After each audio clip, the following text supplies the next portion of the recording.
I'm the Vice President, Makerere Association of Construction Managers. I'm a third-year student. I'm a finalist, per se, and I will be your moderator for today. So, amongst us, we happen to have hosted some influential guest speakers. Some have just arrived, others are coming, and in no particular order. We have our first guest speaker being Mr. Katongole George. He's a lecturer. He was a construction management student, and he has a lot to share with us today, so we shall be giving him floor to do so. We have hosted another guest speaker known as Mr. Richard Musime. He's a quantity surveyor in UNRA, and he was a construction management graduate at Makerere University. Yes, so we shall be relating with him in very many aspects, and he has a lot to share with us today. So to grace up the theme of today's webinar, we outsourced for all of East Africa, and we hosted a Vice President, Construction Managers Association of Kenya. She's the Vice President, Miss Lilian Ochapo, and she's a project manager at Turner and Townsend. Her presence for this webinar is highly much appreciated. She hasn't come, but she'll be joining in a few. And right now, with no further ado, let me hand over to the president, our president, Mr. Mpereza Nkunda, to take us through, to give us introductory remarks so that we can kick it off. Thank you. Mpereza Nkunda. Thank you, Mr. Moderator. It's my pleasure being here. Like I've said, I'm called Mpereza Nkunda, the president of Makerere Association of Construction Managers. I would like to welcome each and every one of you here to this MAC webinar, the second ever online MAC webinar. I would like to appreciate those of you who have taken your time to come and join us. In our midst, you not only have the guests, we have the students. We have some lecturers who have been willing to come. The only lecturer, we do not only have Katongole in our presence, but we also have some other lecturers who have willingly accepted to join us during this time. Also, we are having some staff from Turner and Townsend. When they heard about this, they also decided to come and join us in this webinar.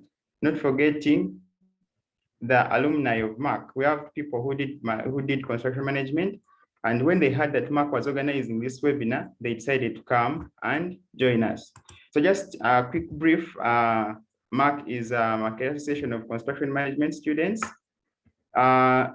As MAC, we decided to organize an event where we could get to interact with people who have been outside there. We could learn from them. We have a few things learned from them. So Mark came up with an idea of having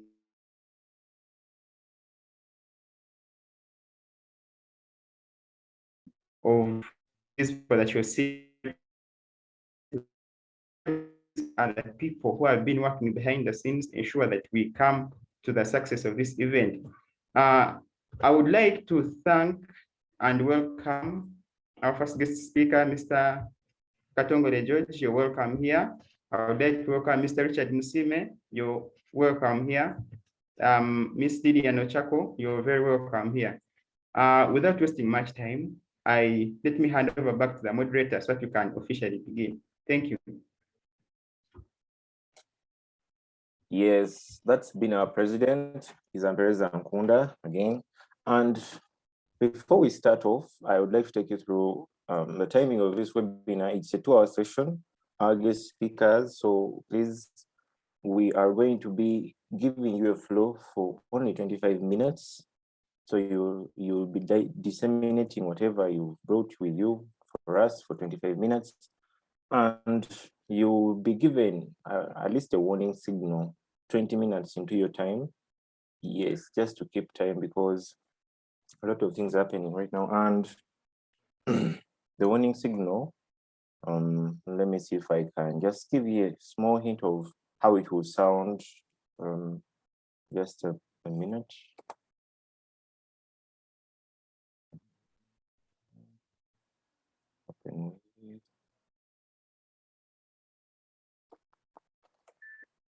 So I don't know if you could tap it, but Zoom might have been a problem. Let me just play it via my microphone. So that's the warning signal, and it will be sounded 5 minutes to the end of your time. Just to remind you, but you don't have to be in a hurry. We are here to listen from you. Thank you. So I'll be handing over the floor to the first speaker, our guest speaker, lecturer, Mr. Katongole George.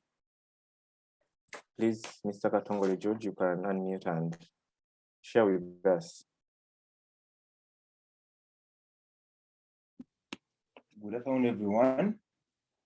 I am honored to be here in your midst to try and share with you what my perception of this meeting is meant to be, or is going to be like.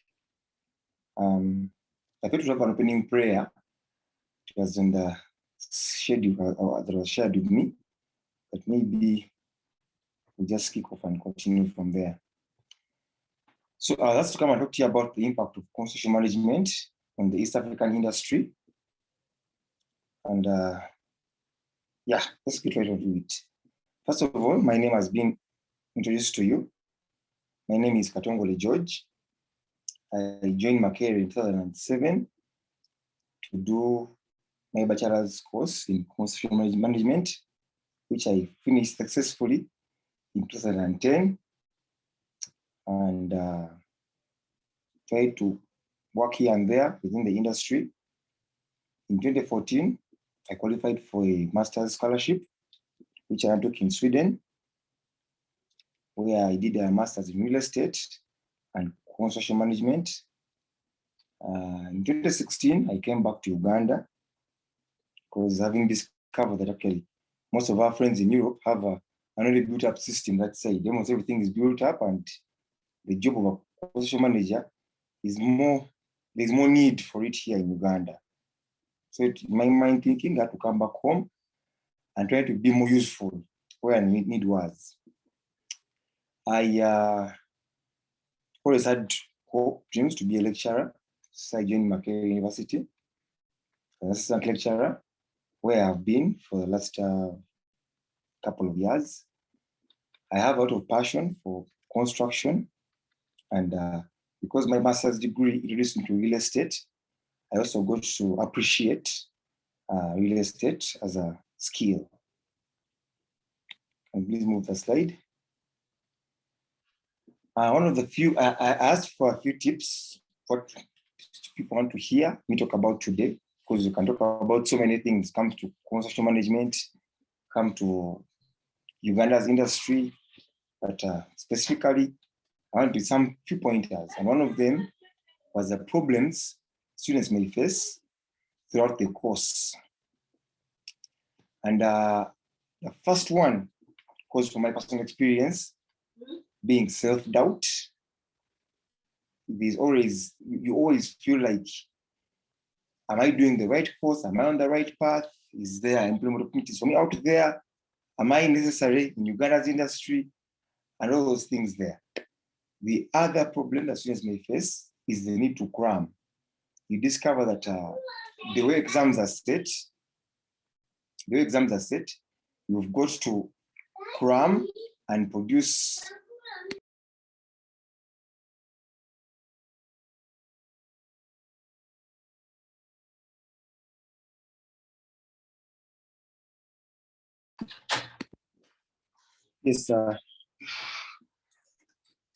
like I was saying, that the way exams are set, students always feel the need to cram and pass these exams. But the way the field operates, you simply have to apply decision-making, reasoning, planning, and thinking. And many times you may feel like, am I wasting time in school?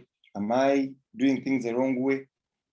but that's how the system is. There are some twists here and there trying to make it better, but it is a problem to students because some people consider cramming a waste of time. Then there is competition from other trades. While being a CM right here, you've got architects, you've got civil engineers, you've got surveyors who in the field are practicing as CMs, who even right now, as you're studying, they are covering things that maybe should be covered by CMs and things like that. So there is a competition for what you're selling to the public. And I put these as the problems I mainly faced in my life as a construction manager. Next slide, please. I was asked to mention about some of the major mistakes students may make. And the very first mistake I want to talk about today is the desire, the temptation to give up. It is so easy to give up because things may seem difficult, things may seem complicated. There may not be a clear way of where you're going to or coming from. And this alone may give you encouragement towards giving up. And it's a mistake. The other mistake students may make, probably I once made in my life as well, is getting lazy, or what you could say, getting comfortable. As a construction manager, you should always be on the forefront, you should always be seeking to know as much as possible, to learn new skills, to learn better ways of doing things, and be informed. Once you become comfortable and you feel like where you are, you've reached or you've finished it all, you realize that your doom is very near. You should always remain on your feet. And then the other mistake students can usually make is setting unrealistic goals that may bring to them unnecessary pressure.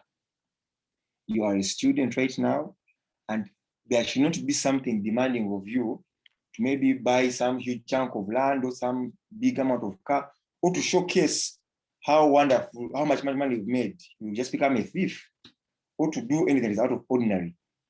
You get your first job or your first internship opportunity, do not go there showing them so much hunger for money rather than hunger to learn and get accustomed with the field, because the things you're learning, especially in your first years as a CM, will become most relevant to you and most helpful to you in your later years. So don't be in any kind of panic rush, because maybe people are now joining SCCA, some are doing CPA, and they're making some quick money here and there, and you feel like this CM thing of going to the field and spending hours and days under the sun, doing lots of walking around sites and recording things and measuring things, you may feel like maybe it's not adding up yet. But these are the things that actually form the foundation of your career as a construction manager, and you should set your goals realistically, okay? And avoid unnecessary pressure. Just relax, you'll do just fine. The field is more than ready for you, and it will accommodate you, and you'll get to where you want to be, but all in good time. Next slide. Yes, let's talk about our former students. Most of them, we do stay in touch. This with the advent of WhatsApp. WhatsApp makes everything so easy. Someone can send a message on Friday and you see it on Sunday or whichever other day. Anytime you see it, we call ourselves on first name basis, because obviously in a university setting, we usually call Mr. Katongole or Mr. So and the likes. But most of them in the field call me George, and I'm very okay with it and free with them. And we discuss. They have so many things they teach me. I also share with them my experiences, and the learning process never stops. Everything you learn, everything you see, it's always a brand new experience. Every site is a new chance to learn, to experience things a different way. Then, of course, the challenges. Challenges may seem scary in the beginning, but the moment you actually overcome them and you overcome the challenge and you put it down below you, it becomes part of your CV. It becomes something you always look back upon and be like, you know what? Back in the day, we had this project, we had no power, we had no this, but we managed to do this kind of work. So yeah, there's a good connection between me and the former students. And I also like to hear their stories, because some are in places I've never reached in Uganda, some are in Congo, some are in Kenya, Tanzania, even in Europe. And it's an amazing thing to just be able to talk to all these kind of people. Next slide.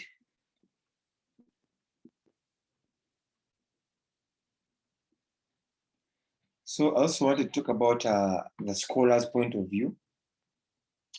In almost all scholarly articles you're going to come across, you realize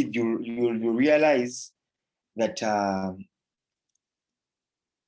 the construction industry has got a significant contribution to the GDP, not only in Africa, not only in Uganda, but even in countries like USA, China, and the likes. The construction industry is a very, very, very strong pillar in the strength and the power and the moving forward of these countries' GDP. Okay. And another thing also, I want to note about this because the topic is looking at East Africa as a block, that the government allocated 25% of its 2019-20 budget on road and energy infrastructure, by far the largest allocation of any sector. This is good from the National Trade and Administration website, the American Embassy webpage. So you realize that there is so much resource allocation from our government towards construction. But even interestingly, that China has given to East African project funding over 20.9%, in a place where our governments maybe contributed about 13.9%, 13.7%. That is, this is like in Kenya. It's about Kenya. I read about this in Kenya, that their government is contributing 13.7%, while the Chinese government is contributing a whopping almost 21% towards the project funding. And I thought this was really a big margin. You would see there is so much room for growth and development in the East African industry. Also, another point to show our CMs, both the students and those in the field, that there is so much room for expansion, room for growth, and room for doing so much works. Even just traveling around Uganda, you realize that there's so much undeveloped areas. We have very few roads, yet we have invested so much in them already. So there's a big chunk of work ahead of us. Let's continue. So yeah, looking at the industry, of course, there are problems with it. We cannot only talk about only the good things that we have, the expectations. There are problems.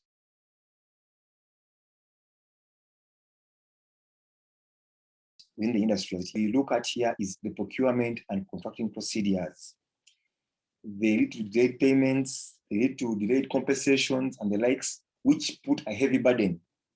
The more you talk with the industry, you realize that procurement procedures could have led to the downfall and collapse of so many companies that are trying to do a very good job, but because of the procurement system and the way it is organized, the way it is carried out, it puts so much stress on the private contractors. The other problem I also got from scholarly articles was the inexperience and excessively rigid contract supervision. There is lack of experience that cannot be in any way handled, because you finish school, you have gotten a bachelor's degree, but you need so much experience on the field. And this experience cannot be acquired by any reading of any book or watching any kind of videos. Experience is simply doing mistakes and learning from them, and then doing things better over time. Then we've got compromised construction standards and delayed completion of projects. This also stems from resources available. How much money can you get from people who are going to lend you the money? And how quickly can you get that money there for you to finish the projects in time? And how many other projects do you have running? All those factors come into play, leading to delayed project completion. And yeah. Then we have price fluctuations of materials and other resources. Most of the materials we use in our industry are imported, from the steel to some components of cement and all the likes.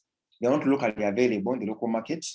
They're either manufactured or imported into the country or processed a bit before they are given to the for use on the market scene. Then another problem we've got, while we are so much pushing for the growth and expansion of the industry of construction, we have got environmental degradation, which is very real. We have to keep the swamps, at the same time we have to utilize the swamps. So we have got to find a way of balancing between the two things. We have got to utilize the environment in a way that is sustainable, in a way that will not compromise and affect our livelihood in years to come, and that of our children, our children's children. So these are some problems we have in the industry, and decisions have to be made.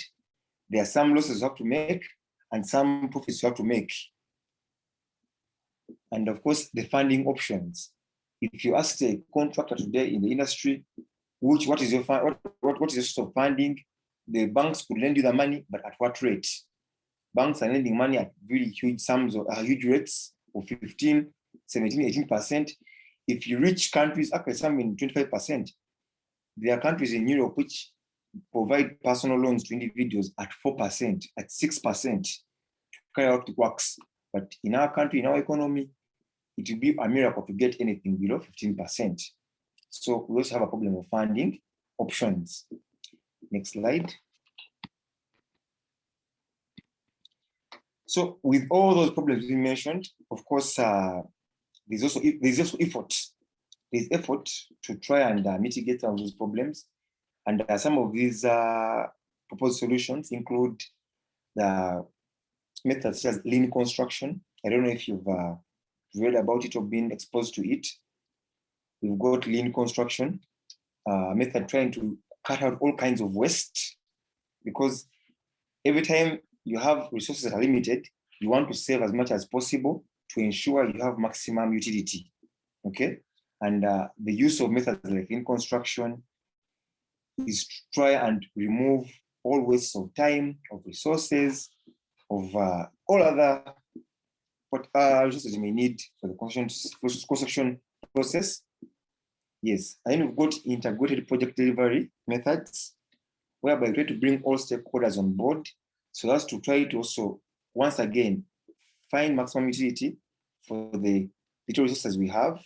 We do appreciate that we are in a developing country, or our countries are developing, and because of that, we have got a lot of luck in as far as financial resources are concerned. So the idea in these two methods was to try and mitigate the wastages. And of course, BIM, what is known as building information modeling, which is, I think, it is used more efficiently in developed countries, but there are aspects of BIM which even here in Uganda and in East Africa, we can utilize, and the use of them could actually try and reduce our problems with the industry. Next slide, please.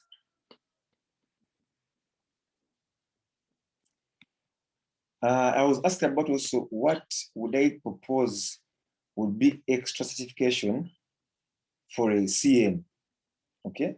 Or that would support a CM more in the industry. And looking at the nature of our trade as construction managers, we are basically on the flattest of planes. We are communication experts. We play and juggle with information. We communicate it with different people, from the top management to the workers on site, and everyone within on our level and around us. We basically facilitate communication. And yeah, and I was trying to bring out the saying that rather than trying to get extra certification as a CM, I would push more for a CM to have added skills. If there are things you can learn in AutoCAD, in BIM, in any of other softwares, in quantity surveying, in land surveying, in valuation, please go out and get those skills. They'll help you better survive in the field. Every skill you add onto yourself as a CM is going to give you an advantage, okay? An advantage for you to survive and make it better. Don't just sit there and simply say, I'm a manager, because for a fact, the manager's role primarily is to monitor. You're monitoring what is going on and making reports about it and advising where necessary. And in some cases, as a newcomer in the field, before people get to trust you, learn you, understand you better, you will have to prove yourself to them that you are worth it.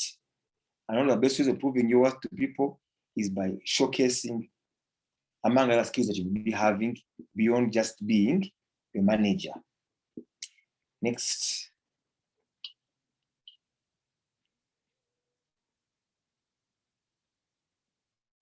Next slide, please.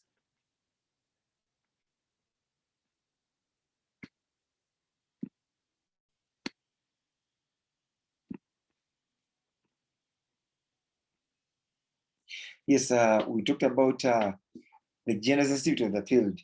The good thing I can comfortably comment about right now is that, unlike in the past, where women were maybe marginalized or underlooked in the industry, right now the world is moving in a unique direction, and everyone is becoming more gender sensitive and gender responsive. So it's not so much about your gender. It won't be so much a reason for a person to employ you simply because you're a boy or a girl. The field is more open, it's more willing to accommodate you perfectly based on your skills. So whether you're a boy or a girl, I employ you in the same measure to do your job or go about your work with commitment and real desire. Okay? The field no longer has limitations for girls in any form, because I've met some really amazing CMs out there in the field. I've met some really amazing civil engineers, some surveyors, you name it. So these people are all over the field, and it's all about your personal commitment and desire. You definitely make it. Next slide.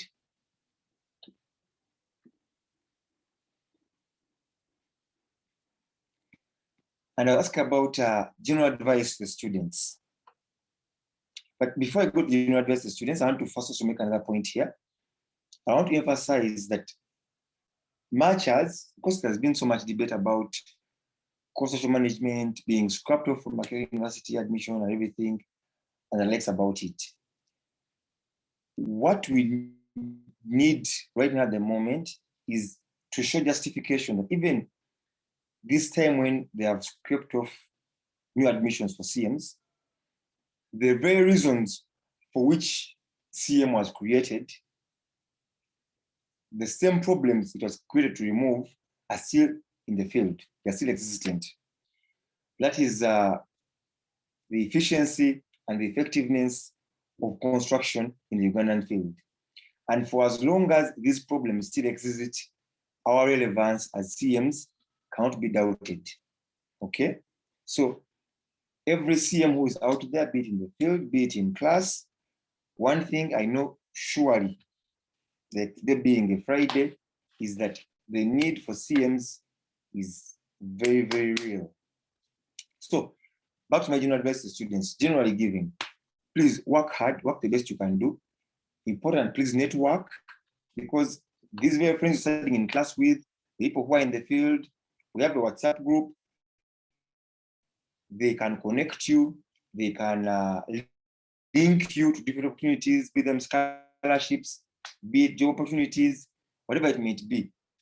I myself have offered parents, made whatever kind of questions they had about scholarships given nature, because I have tried to apply for scholarships in the past before. I know the kind of hassle it takes to compile all those papers there, to write all those essays, to try and market yourself out there to universities, to jobs, to employers out there. And please keep in the networking, how do you call it, culture. It's really important. It'll take you far. And be on the lookout. Read papers, buy papers if you can afford them, check on the websites. Jobs are published almost every week, every other week. There are scholarships every now and then, and yeah, you can utilize that. And finally, on my closing remarks, I wish you all the best. I'm honored to be here, speak to all of you. And the sky is not the limit. You have no limit. You can achieve whatever it is that you set your mind to. I wish you all the best. Thank you. Thank you, dear lecturer Mr. Katongole George. Yeah, those of you that know him, he used to lecture us construction management 1 in year 1, and it's a privilege when you host him on such webinars because we really learn a lot from him. And that's right. There is no limit. You can always do everything, whatever you want. You're a construction manager. At this juncture, allow me to introduce the next speaker, guest speaker on our list, Mr. Richard Musime. Yes, you can please take up the floor. All right, thank you. Thank you, Mr. Moderator, and thank you, George, for a very insightful presentation. I don't know whether my slides are ready. Can you please share them?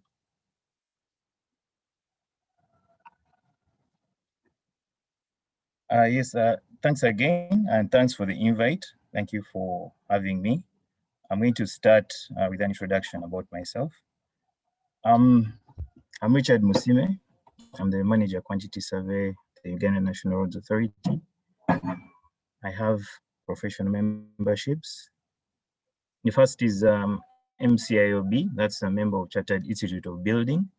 I'm also a member of the Chartered Institute of Highways and Transportation. Both of these are in the UK. I'm also a member of the Quantity Survey International, also in the UK. I'm a member of the Uganda Institute of Professional Engineers, Uape, and a member of the Institute of Construction Claims Practitioners. That's also in the UK. My academic qualifications, I have a Bachelor of Construction Management, which I attained in 2009 as part of the first lot of construction managers who came straight from Essex. We were not the pioneer year, we were the second, but the pioneer year had people from mature entry. So I also have a postgraduate in project planning and management obtained from UMI. And I also have a Master of Construction Project Management from Robert Gordon University in the UK. I also currently am doing a PhD in Built Environment and Engineering from the University of Salford, Manchester in the UK. So first off, before I start with my presentation, I want to say that construction management was the best thing to have ever happened to me. At the time, it was a very new course. And when I got admitted for government scholarship for it, initially I was very hesitant. I was wondering, what is this new thing? But as I'm going to explain, it was one of the best things to have ever happened. Next slide, please. So my presentation structure is going to be a bit brief because I majorly want to give time. I saw the 25 minutes for the question and answer session may not be adequate. We need to increase that a bit. So I'm going to deal with managing construction on large projects and the role of the CM. Also, what next after graduation for a CM. And then I'm also going to look at professional memberships for a CM and jobs in the construction industry. Next slide, please. Before I start this session on managing construction of large projects and the role of the CM, I want to give a bit of a background. I've been practicing as a quantity surveyor, and I was part of the New Dale Bridge project in Jinja, as well as the Kampala flyover project, and now undergoing in Kampala. But on both these, I was practicing as a construction manager, as a quantity surveyor, but I am a CM at heart, and I am actually CM. Again, before diving into this, I need to emphasize that the industry that we are in is a very fulfilling industry. The construction industry is one of the best industries you'll ever be in. Katongole rightly pointed out how big it is. It's the one that has the biggest budget allocation. And I have personally seen it impact lives. When I started out as a CM, my first project was in Karamoja. I was sent as a construction manager in a road project there in Moroto. It was very difficult times to execute a road project.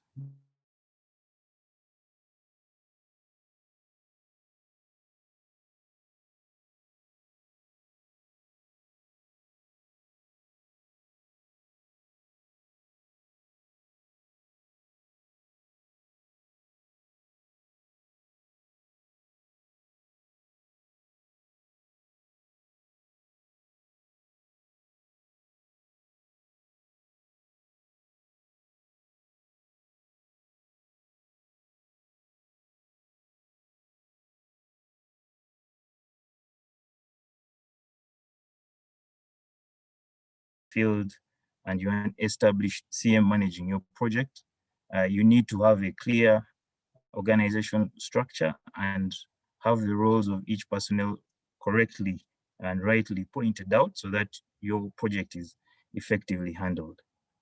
The next, from the contractor's viewpoint, timely procurements and scheduling of activities should be emphasized. I've noticed on the 14 plus projects that I've been part of, that when it comes to whether or not a project succeeds, the procurements and scheduling of activities is very important. And this is from the guy who's actually building the road, the bridge, whatever infrastructure it is, the contractor's viewpoint, who is the person implementing. You need to ensure these two things you have a tight grip on. And that brings me down to the roles of the CM on such massive projects like the New Nile Bridge where I was part of. So what a CM can do, one, you can do contract management. This obviously comes with time and from experience in the field. Mr. Katongo has rightly pointed out that there's no substitute for experience especially in the construction industry. You just have to get your hands dirty first before you can be able to get into these kinds of positions. But however, one of the main ones would be contract management, in which you prepare claims, extension of time, variations, and the like. The next is interim payment certificates. These are IPCs, and this is still from the contractor's perspective. So you're preparing and measuring works in the field that are being executed. So Mr. Katongo also pointed out that you need to be ready to go into the field. On this, I'll give you an example. One, when we were done with CM, and I know for some of you guys already approached, for those who have first classes and who are doing well, we got our top students approached by banks. At the time, banks had really come in and they wanted them to join the banking sector. One or two joined, but after a while, the banking world, as you know, the passion of construction is not similar to the corporate world and banking. 10 years into his profession, he got tired of it. He regretted the decision of why he didn't go down the construction industry route. He actually quit his job and started afresh, trying to enter the sector as a contractor. So I can honestly tell you without a doubt, stick to the path of the construction industry. It is where there is fulfillment. So back to the roles. The third is project planning and scheduling. So here I have a top tip for you guys. Please learn MS Project or Primavera P6. There are some skill sets that you will need to especially if you are in the sector that we are in. The sector that we are in requires you to attain some skills. Sakatongo pointed out AutoCAD, and now I'm pointing out also scheduling activities like MS Project and Primavera. Please find a way of getting accustomed with this. The fourth role would be procurements and subcontractor payments. This is also from the side of the contractor. As a CM, there's a lot you need to be very conversant with procurements and how subcontractors operate. So one of the things is to be an effective communicator, as George was saying, means even with dealing with other stakeholders like the subcons you have on these large projects, you need to find a way of kind of being a negotiator. To the next slide.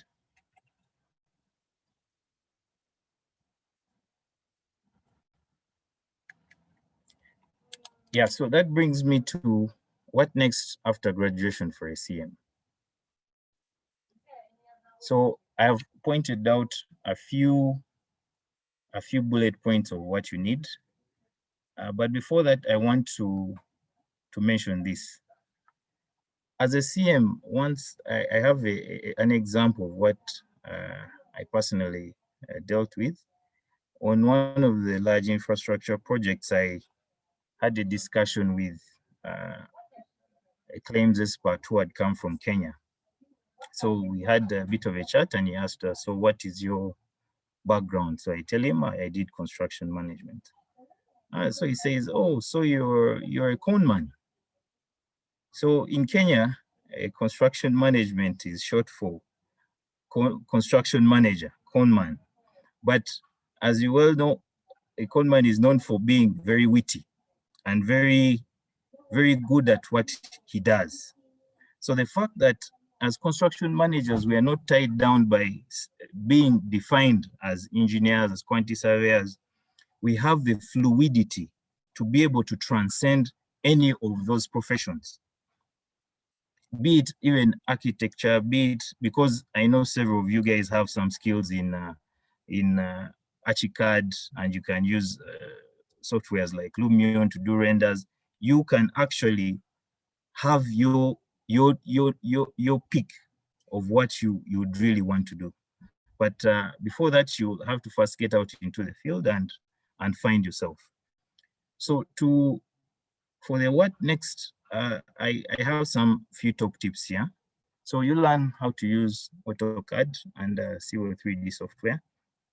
This is very much based on infrastructure road projects, and also dams and bridges. These softwares help. The next, you need to learn how to resource load and have logic links for MS Project or Primavera P6.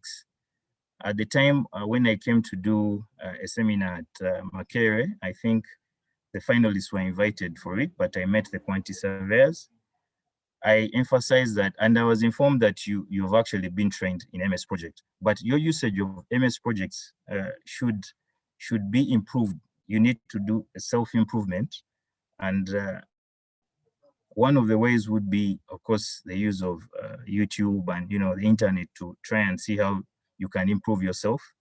And the moment you're placed on a project, start practicing and make sure you have a significant proficiency in scheduling software. The reason I bring that up is schedulers are very much in high demand right now, and it's a big field in which you as a CM can look into. The next is learn how to take off.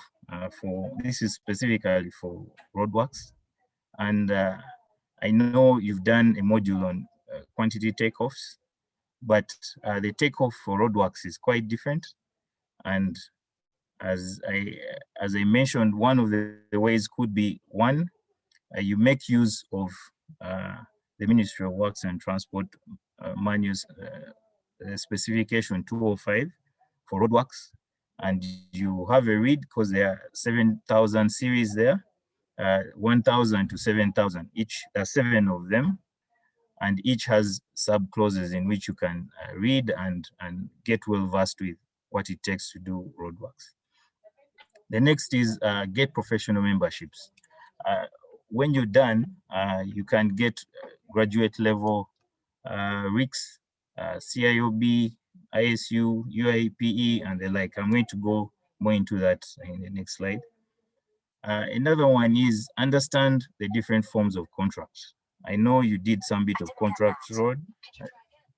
I know you did some bit of contract law, but some of these standard forms of contract are readily available on the internet, the PPDA website, and have a feel of what it takes for a contractor to actually come up with a bid. The reason I bring that up is CMs, we thrive a lot more on the contractor side. And as you will find out when you join the field, most contractors, local, international, have a bit more tendency to lean towards CMs rather than engineers because of the way we are trained. We are trained to be more holistic in terms of the management of contracts. So please get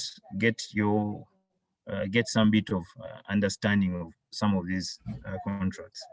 The next, be willing to get your hands dirty on the construction sites. This I bring up because sometimes you might have this perception that once you're in the field, you should be in the office and the like, doing desk work.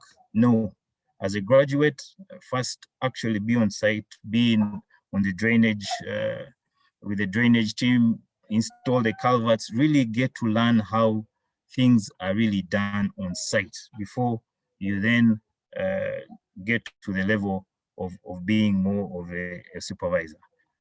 Next row, please. Next slide, please.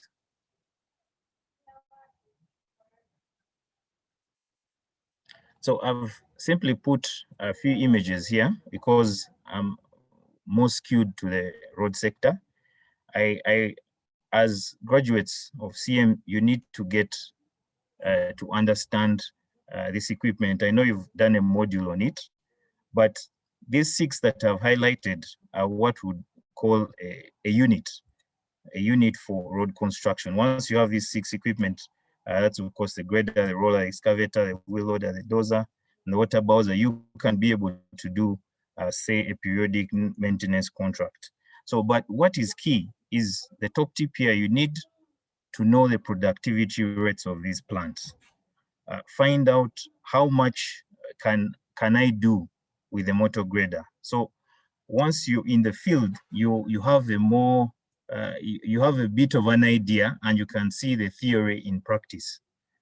Next slide.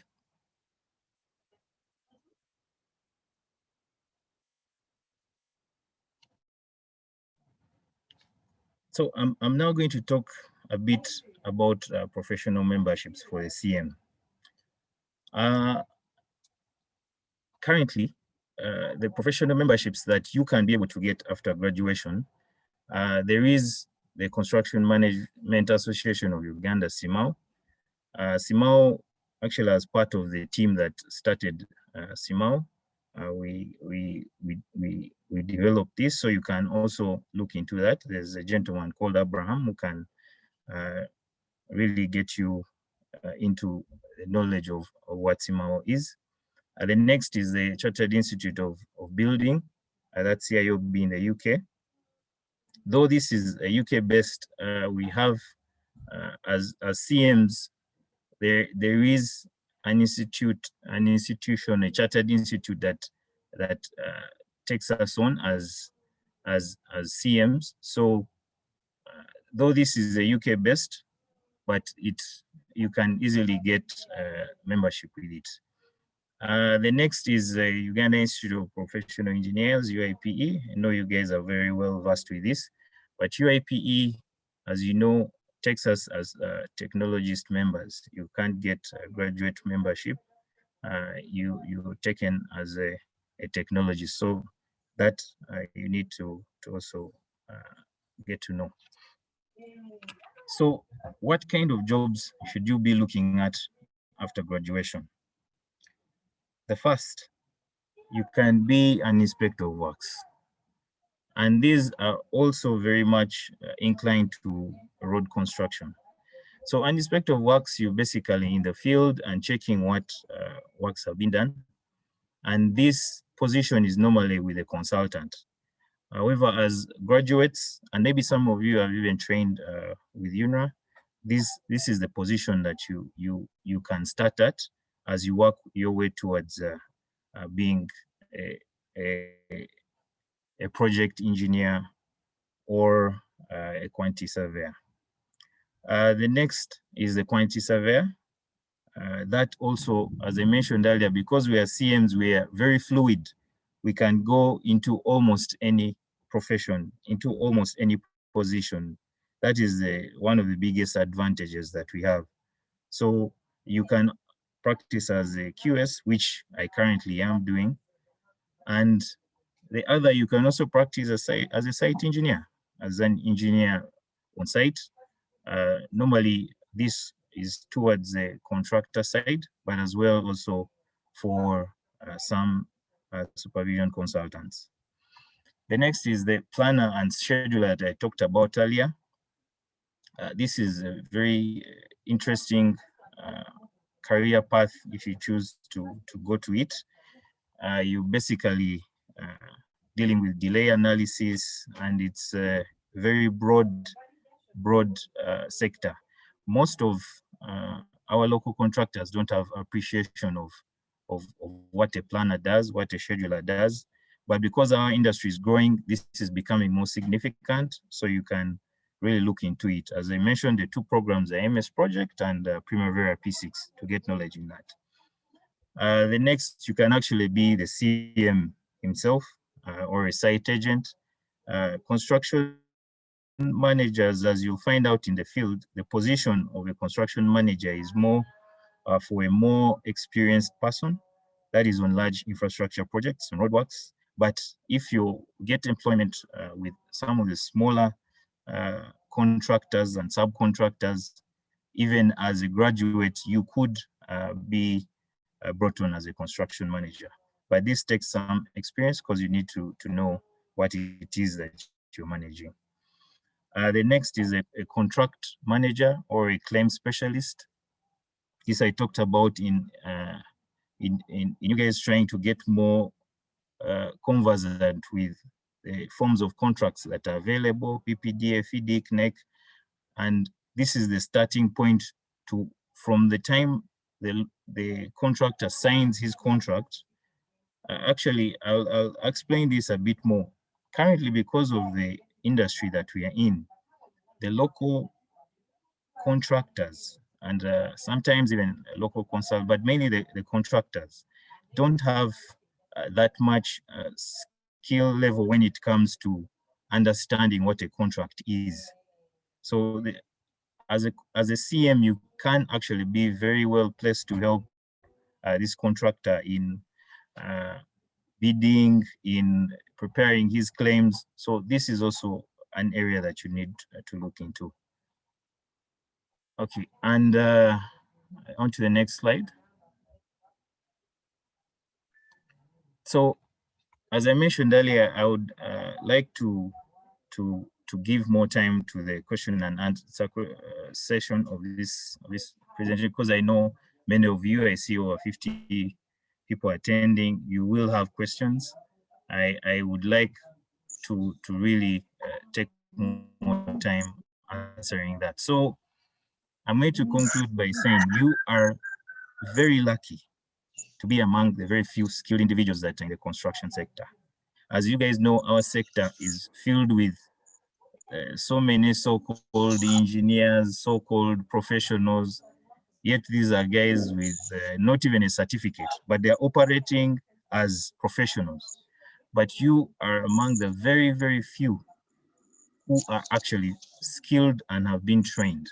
I'll give you an example. The time that we graduated in 2009, the time it used to be called Faculty of Technology.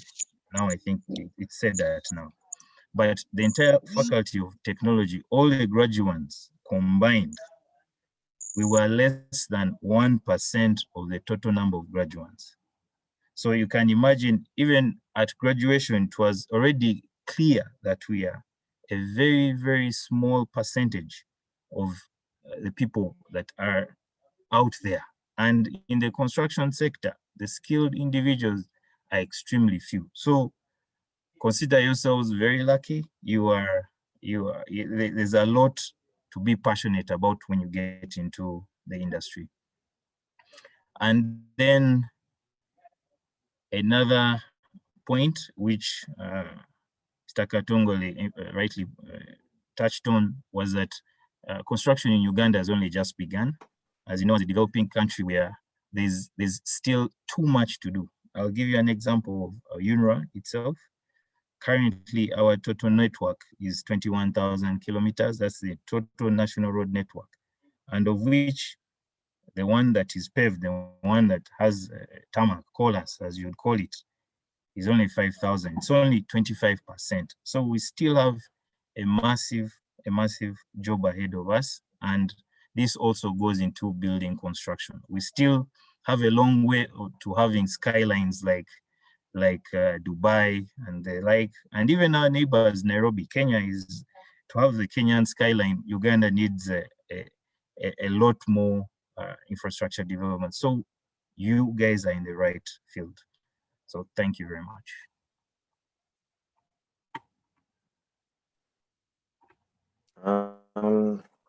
Thank you, Mr. Richard Musime. I have taken this information, I and my other colleagues, if in unison, we take this information at heart for whatever you disseminate with us, because it is what we really need. And right now, at this juncture, let us welcome our third guest speaker, Ms. Lilian Ochapo. Maybe she hasn't been around when I'm introducing myself, but I'm Jimbo Solomon, the Vice President Mark. Yes, so you're welcome, my fellow Vice President. Yes. Good afternoon, everyone. I am glad and very happy to join you from Nairobi, Kenya. My name is Lilian Ochapo. Solomon, thank you very much for the introduction. We haven't met. I'm kindly requesting if I could share my screen so that I just put up my presentation, my very brief presentation, to discuss over a few things here. Thank you. So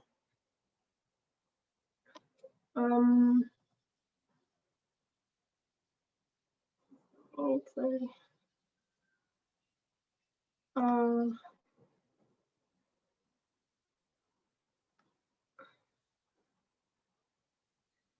Okay, so thank you for inviting me. I hope you can all hear me clearly. I'm glad to be joining you from Nairobi. My name is Lilian Ochapo. Just a brief introduction of who I am. My name is Lilian Ochapo. I'm a project manager by profession in Turner and Townsend, the Nairobi office. You could be knowing of the Turner and Townsend Uganda office. Just a little bit about my education background, which might be something that you'd like to know, especially because this is a student community. I've been trained in construction management from the University of Nairobi. I'm also trained as a project management professional, and also just recently completed my master's in business administration, but particularly strategic management from USIU Africa. So that's a little bit about me. You might be getting some more questions. I know there's a Q&A session at the end of this, so feel free to jot down a few questions as we go, as I share a little bit about my experience. So as Solomon has mentioned, one of the things that I do is I'm a vice president at the Association of Construction Managers of Kenya, which is similar to MSc. On this front, it's not a university student body, but it's overall like So a little bit about the Association of Construction Managers of Kenya. This is a professional body that brings together project and construction managers to promote the practice. And we actually have been in existence for about 6 years, and we've grown immensely so far to about 700 people. Our members include student members, graduates who are practicing professional, corporates, which would be companies all around that practice project management. And our 3 pillars that we rely on is leadership, professionalism, and excellence.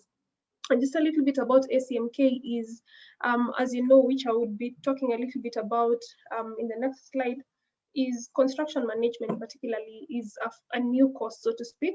It hasn't been in existence for a long time, as much as, let's say, quantity surveying is, or engineering or architecture. So it's a fairly new ground that we are entering into. What ACMK stands for is, first of all, people do not know about the profession. What is construction management?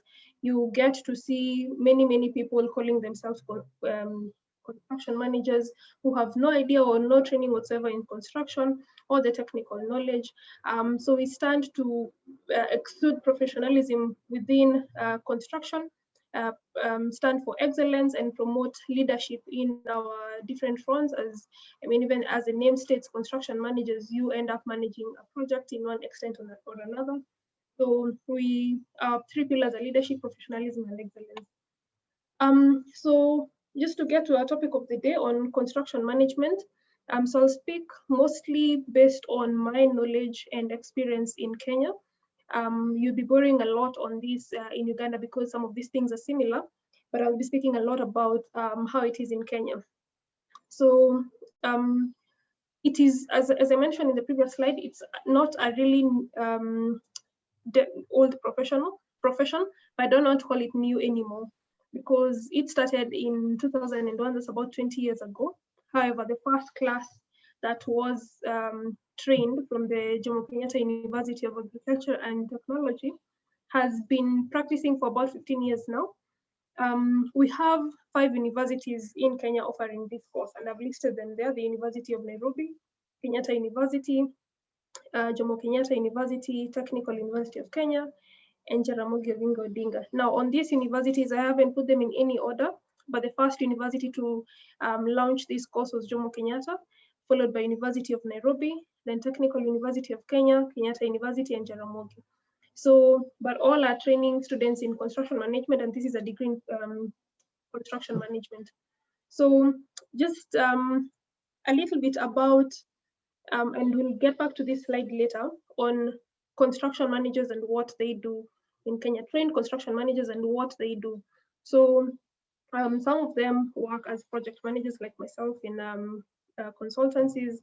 Some of them work as construction managers. Some of them work in government institutions like the Ministry of Public Works, banks that finance projects, and they would need someone to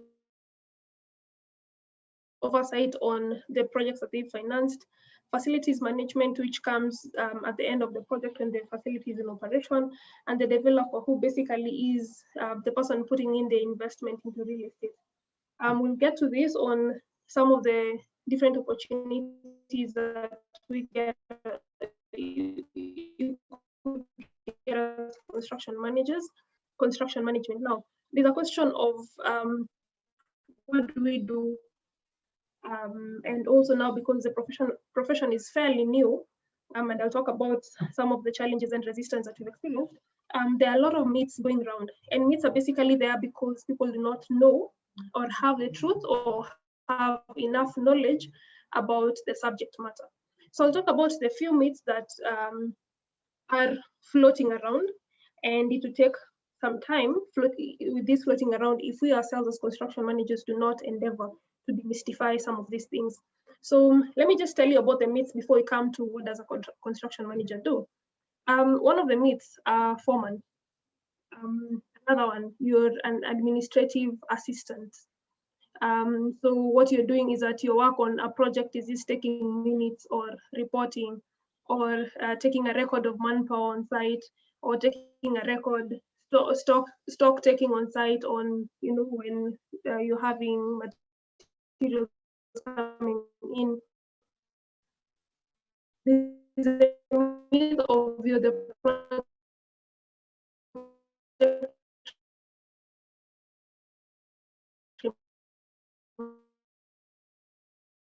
reminder, and on this being you're the for those who are practicing as project managers, I'm sure, or if you understand about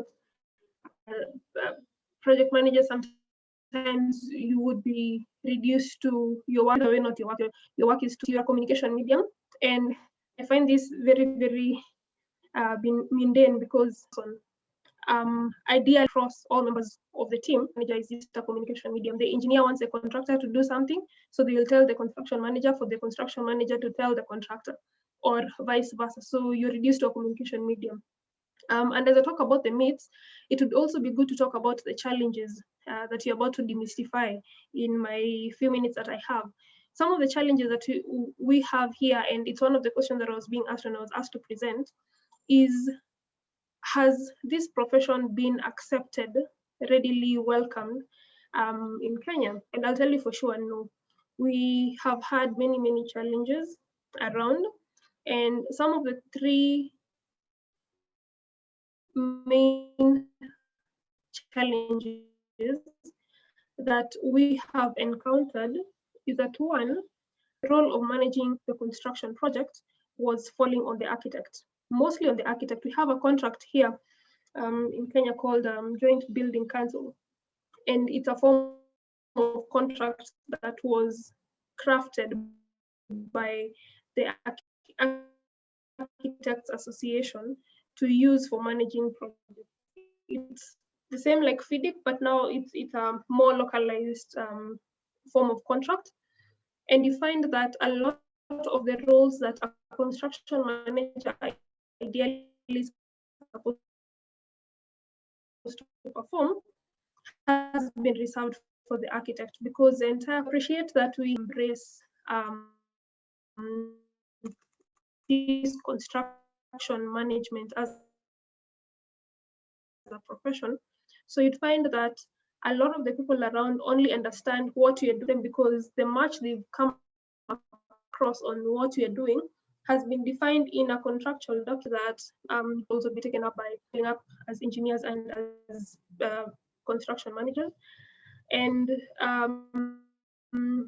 we get to see this a lot, and it ends up being a great challenge even in the performance of a project, because one can't do two things at the same time and excel at both. Now, the other challenge that we have here is, and this will be answering some of the questions that I had been asked to address, is that there's no existing statutory or regulatory structure. And by this, I mean, we do not have a formally recognized or a law that governs the practice of construction management in Kenya. Now, we have boards like the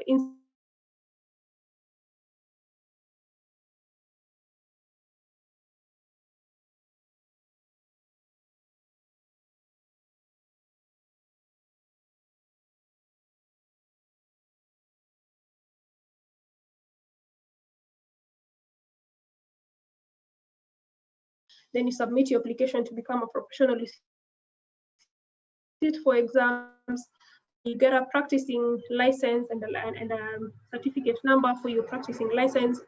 And in all projects that are done, all projects in Kenya, for a quantity surveyor to be recognized, you need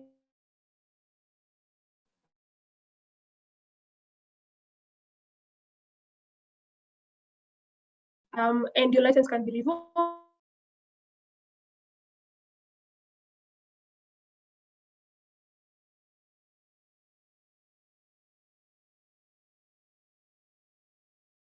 Engineer. Now, the challenge you're having at the moment is that there is no existing regulatory structure. We have the Association of Construction Managers of Kenya, but since this has been in only for 6 years, and you'd appreciate this because the course is fairly young, it is a process to get petition through on what do you call it, on a formulation of the law, how to get something to be passed into an act that has to be followed as law and governs people. So with this lack of existing statutory compliance, it becomes a challenge. ACMK exists to sensitize people of what we do. There are many, many parties or rather individuals in Nairobi and institutions that recognize our role. However, it is not mandatory to have a construction manager on a project. Neither is there officially recognized by law regulation that sort of monitors, governs the eligibility or the what do you call it, or how true someone is as a construction manager, so that you don't have fake professionals disguising themselves as construction managers. And the third thing is lack of knowledge and understanding. Now, this is just something around the myths, and the lack of knowledge and understanding comes in as a challenge because it is still a challenge. So we are significantly improving to get someone to understand what role you're going to play on a project. Because the challenge is you try explaining something and it ends up, so you're a foreman. You try explaining something, okay, so you're going to do administrative work, or you're the project secretary. So the lack of knowledge and understanding is a great challenge that you're facing at the moment. But which takes me to the next slide, which is very important for us to understand. Who is a construction manager? Now, before I go too far on this, I'd want to state that construction management, there are terms that are used interchangeably, and we might have encountered them, but I'd want to just highlight that I've introduced myself as a project manager. Now, I was trained in construction management. I hope that hasn't created any confusion, but what I'd like to state is that, yes, my title is project management. Construction in itself is a project, because a project has a beginning and end, and particular deliverables and scope for it. Now, the construction is a project in itself. So I manage the project. It's a construction project that I'm managing, but my role is managing the project overall. Now, these terms are used interchangeably sometimes. A construction manager, most of the time, you'd find this person being defined as a person who steps into a project once you get to site, once you start on your excavation and execution of that job. Which is that stage of the project. Now, a project manager would also be that person who comes in when you're starting on the designs, when you're submitting for statutory approvals, when you're engaging the quantity surveyor to get the bills to go to tender and such things. That is a project manager who can also go past the construction stage into handover, into defects monitoring period and all that. Now, what I'd want to say is that I'm going to talk about construction manager and project manager interchangeably, but what I mean is that based on our training, myself and for all of you on the call, we are trained as construction managers. But even as you manage that construction, the construction in itself is a project. So I might be using the terms interchangeably, but just know that I'm referring to the same profession. I'm not talking about anything else. So what do we do? These are some of the things that I've tried to align to, particularly construction management. There are a few other things that I'll mention that are now more inclined to overall project management, but these are very important elements. Monitoring quality on the project, watching the time on the project. Are we on time? What's our program? What's our risks? What are items on our critical path? Where do we need approval? Health and safety monitoring, which is very important. Safety of all individuals working on site. Risk management. What risk are we facing right now? How is it going to impact the project? How do we mitigate this risk? How do we monitor this risk and monitor its impact on the project? Procurement monitoring. What are our long lead items? What do we need to order now? When do we need our item on site? Just in time delivery. Do we need to bring in something right now that needs to be installed 18 months from now? And these are some of the things that, as we go through our study, we are trained on how to plan for procurement, how to plan for human resource on site, how to understand the requirement of things on site, how to communicate on the project, reporting structures, a bit of contracts management. Now, in university, there are some gaps that usually exist in terms of what you're taught in school versus what is practiced. Something like contracts, you might learn contract law or law of contract in campus.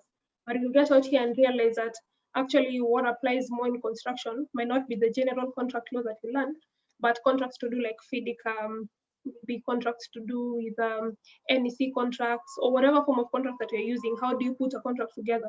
How do you, as a construction manager, understand what is the obligation on the contract from whichever side you're coming in? So these are some of the things that we do in terms of construction management. And it would cut across the board. The previous speaker, I joined it maybe a few minutes to when he was just completing, but this project would cut across buildings, road projects, water projects, any project that entails construction falls under this. So I'd also want us to look at this that is beyond just the buildings that are coming up. So now we've talked about the myths the myths and the challenges we have. We talked about what we do, but maybe in this forum it might be also it might be really helpful if we also talk about with our study where we stand, the industry, and this I've mentioned. I mean, I know I've said Kenya, but this applies across East Africa as well. It's good to also understand how does it look like, so that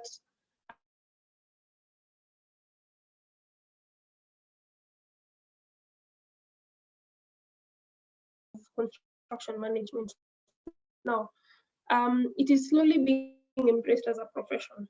It's being put into East Africa now from multinationals and joint ventures and private equity firms. They are looking for professionalism. Now you'll find that, let's say you get an investor from the United Kingdom, and in those countries, this is a well advanced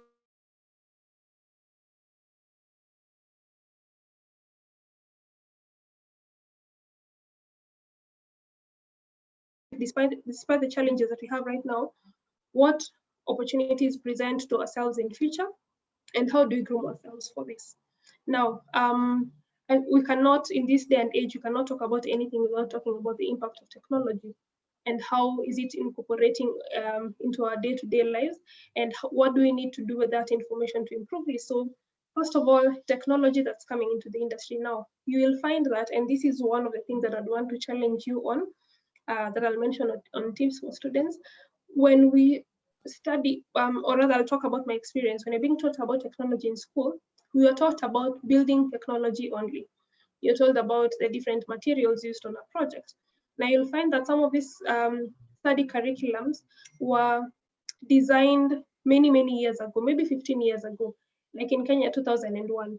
And this curriculum has never been revised since. Now you'll find that it is not in touch with the technology happening right now.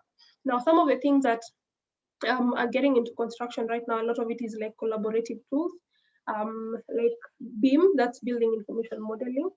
I think I saw on the previous slide elements to do with Revit, AutoCAD. What technology is being used for design, what technology is being used as collaborative tools to check and coordinate constructions, management tools, your softwares that you use to design your program and monitor the progress. That is your Microsoft project.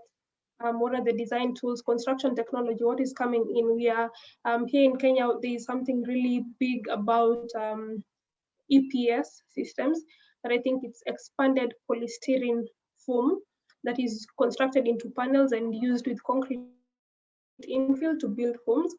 The technologies like, we call it mahiga here, but it's bricks made from soil, or the interlocking blocks. This construction technology or new things that are coming in, what kind of equipment is coming in, or machines that you can use. How do we improve? Is there a different way to mix your concrete? So it's very important to keep abreast to the technology that's coming in, because we are the future of construction. And if we are the future of construction, then we are the game changers of how things happen. And part of the biggest game changer of our time right now is the use of technology. Now, there are elements that feed into the future, and the future is actually here right now on things to do with globalization. It's now a global village. You get to a point where you're bringing in teams from different areas across the globe. You're getting foreign investment, money being pumped into different sectors, into industries. In Uganda, especially on infrastructure projects, you get a lot of foreign investors putting in their money into this. Now, this is something that as Africa, also as a developing region, we had not seen this, but we're getting to experience quite a lot of foreigners coming into real estate. Remote working, we cannot assume the impact of COVID that has come in, but what opportunities does it create for us? One of the things is that you can work remotely. I'd want us, and I'm also challenging myself to demystify the idea that because it's construction, it means I'm only supposed to be on a construction site to do the work day to day. No, with remote working and the possibility that technology has brought to us, it means that I can still offer one of my greatest skills. Say someone identifies a skill as mine is risk management. You will be doing risk monitoring for a client in a different country. You can be doing time management or programs or documentation or collaboration remotely for clients that necessarily doesn't have to be here. Now we'll talk a little bit about the opportunities and some of the things that and you'll realize that because the opportunity is not just on the construction site, day in, day out, from day one until the very final day, you'll realize that what the future looks like. It's good to understand this so that we can align ourselves to it. Now, another thing on the future, especially in Kenya and probably in Uganda, I'm not so sure about how it is there, is standardization of the profession, such that a construction manager here can come to Uganda and practice there because it's a standard thing. It's standardization also to the extent of if you get a certified construction manager, whatever they do, whatever you'll get elsewhere, that the profession is regulated. So how do we align ourselves to the future as students? How do we get ourselves ready into getting into this industry, demystifying the myths and the unknowns in construction management, or using that information? I think there's someone who needs to mute their mic. Thank you. So how do you use the information on who are we, what are we, what's our value to the system, but as students to help prepare to be ready for this future?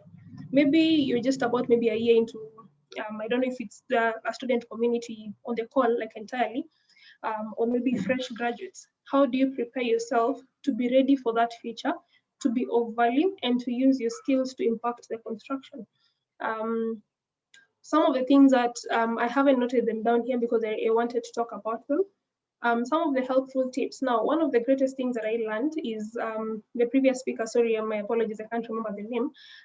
He mentioned that you need to get to a point where you're learning fast before you manage, because you can't manage something that you do not know. Now, one of the very helpful things that I managed to do when I was in campus is, I remember this was in second year of my study. And because classes do not happen from 8 to 5, I found myself with some free time, maybe an afternoon or two every week. Now, there's the tallest building in Nairobi, Britam Towers, was being built at that time. Now, what I would do with my classmates is that on these free afternoons, it's not too far from school, so we would actually walk where the building is. We established a relationship with the site engineer, and we would walk there every week to understand what is happening here. And that for us was a learning opportunity. It helped us to understand and connect the classroom knowledge versus the industry knowledge. So have that desire and yearning to learn. That's one of the things. And you can learn in very many ways. You can learn through internships. You can learn through, what do you call it? Just collaboration with your colleagues, even your fellow students in class on what people are doing here and there. Have a desire to learn. And even when you get out there, there's a lot of things that you'll find in practice that were not taught in school. You just taught, it was a tip of the iceberg. How do you get to learn what actually happens in the industry? Do you set up a system for yourself? Do you present yourself for opportunities that seem like extra work at that time, but help you to learn? So have that very, very strong desire to learn, because it's the formative years that define your career.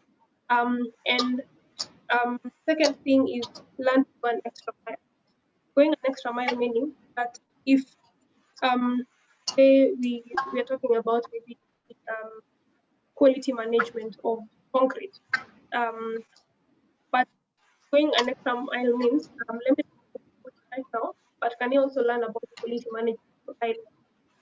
That is an extra mile. It is not a requirement, but it's something else. The third thing is get industry knowledge. School will teach you very, very little. You need to take up initiative on a lot of things to learn what happens in the industry. I went to a certain student workshop, and you're seated in a hall with about 70 students. And I remember one of our speakers stood up, and when he was challenging students. Now, to what extent do you know things that are happening in the industry? Do you understand things that are happening? Now, you might be in class being taught about, let's say, tiling. And this is what he did. He asked the students, on the floor, where you're seated on the floor is tiled. Who can tell me what kind of a tile has been used there? Is it porcelain tile? Is it ceramic tiles? Is it granito tile? And just a few hands went up. Second question, now the ceiling tiles. What kind of make is that? What kind of ceiling tile do we have? Can you tell maybe the specification of the window that's there? And you realize the class will never teach you this, but it is upon you to take that initiative, to volunteer yourself, to walk into buildings and just maybe construction sites and say, I want to learn, teach me, let me ask questions. So get a lot of industry knowledge, because you also do not want to get your first job and you have no idea whatsoever what's being talked about. So use your time in school to get industry knowledge. And last but not least, get a mentor. I cannot stress enough the importance of getting a mentor, because a mentor will, so to speak, carve you out. Where you have rough edges will carve you out.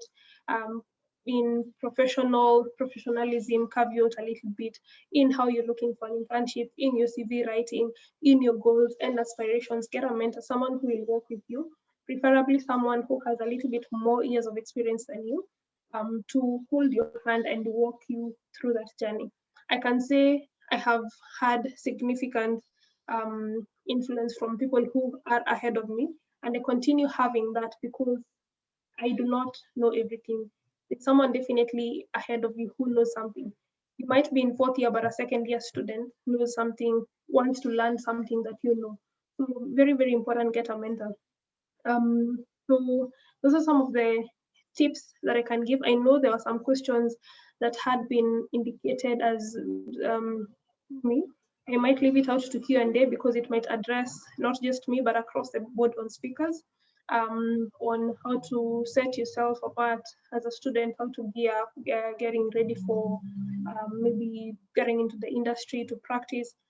But all of the things, let me just get back to you to jog your mind on to what I'd want to leave you with. Jog your mind on what are the things that you can do, because this is information that I wish I had earlier, and I'd want to give it to you. What are you able to do as a construction manager? And I will take you to, I know we're running out of time, but I'll take you to, now to my right, you see those colorful boxes on what you can do.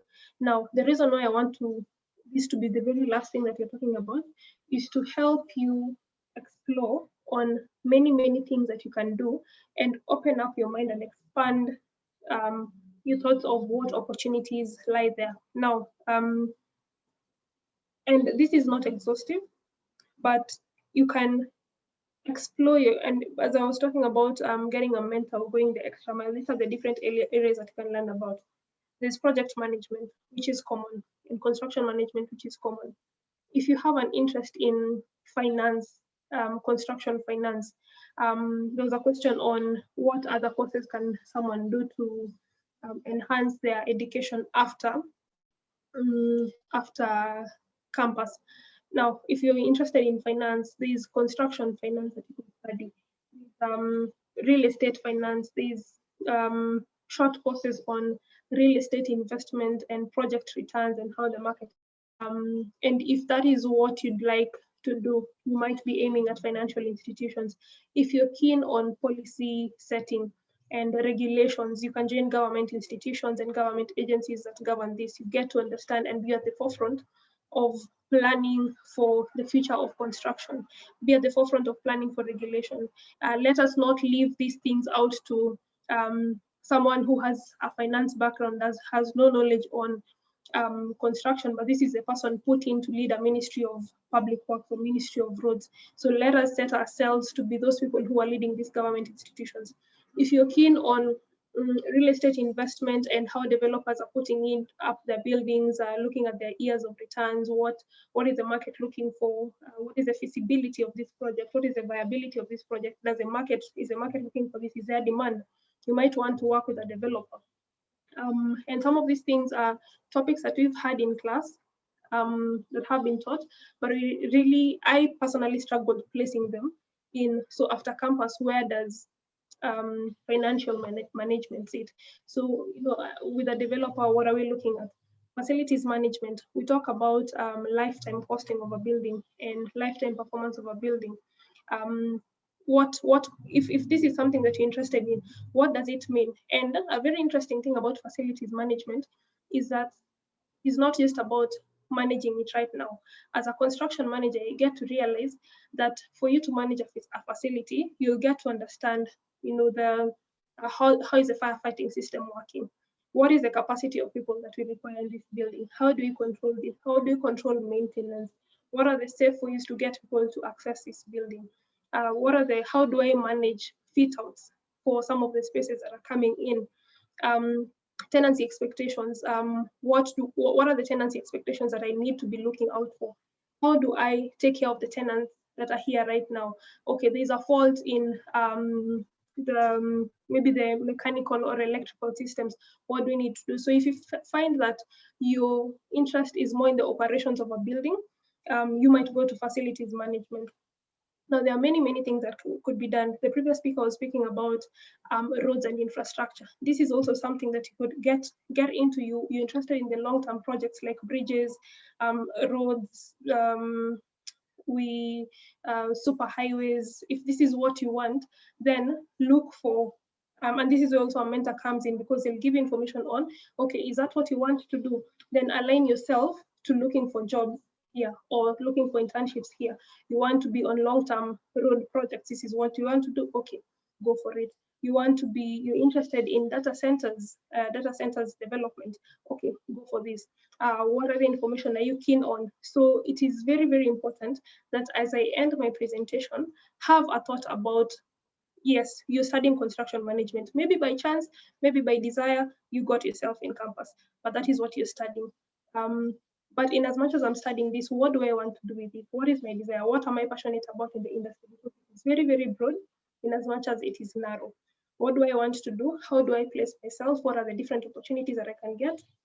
Yeah, so please, as a parting shot, jog your mind on this. Start aligning yourself to the next opportunity so that we do not contribute to the myth of construction management that have been going around, so that we do not end up just doing anything because we do not know what we want to do. Now, if you go to a construction project and you're looking, a contractor, you're looking for a job, he'll ask you, what can you do? Or what do you want to do? Or what are you capable of doing? If you actually do not know what you want to do, or do not know, you don't know what you want to do, or you don't know what you're strong in, the first question a contractor will ask you is, okay, I need a storekeeper, can you do it? And just because it's on a construction project, you take it? No. Let us aim to raise the standard of who construction managers are. Let it be known in the industry that this is our capabilities as construction managers. This is what we bring to the table. Let us not accept to be reduced to these myths that have been moving around. And the only way we can do that is for us knowing what we stand for and being aggressive and standing for who we are and what we are. So I wouldn't want to take much more time than this. I'll end the presentation right here. I know there'll be a lot of questions and answers, so I'd want to reserve a lot more time for Q&A. Yeah, and let's interact further on Q&A. Thank you very much, Solomon, and thank you to Alan and Louis Gav. I don't know if they're on the call, for inviting me today. So thank you very much. Over to you, Solomon.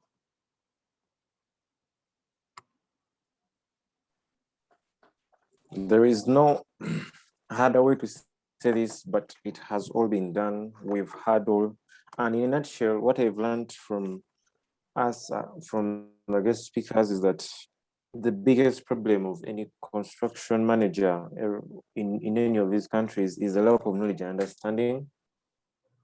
We've had it from the Vice President, Kenya Association of Construction Managers.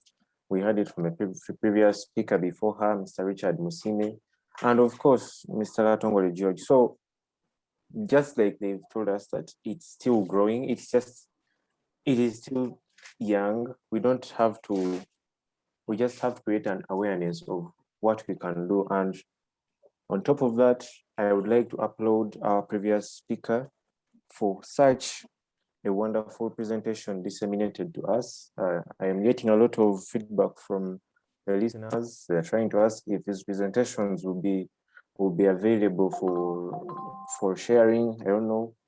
And right now, without wasting time, we should go into the question and answer session. So this is how it's going to be. You're going to, first of all, if any of our listeners have questions, you first of all have to put up your arm. I will unmute you, then you say your question, we'll note it somewhere, and they will be answered as adequately as possible. So we can start off with the questions. Please raise up the arm so that we can get the questions straight and clear. Thank you.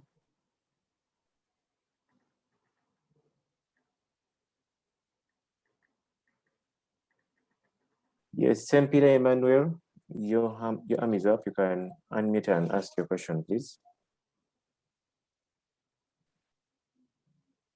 Thank you very much for this session. I'm really grateful because I'd given up all hope because our course had been swept off and all that. But regardless, my question is,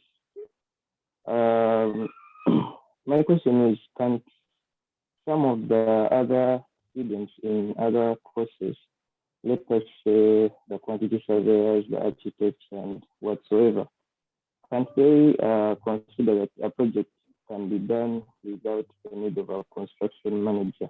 In other words, can't a project still go on without a construction manager? Having other occupations like civil engineers taking it on and something like that. Thank you very much.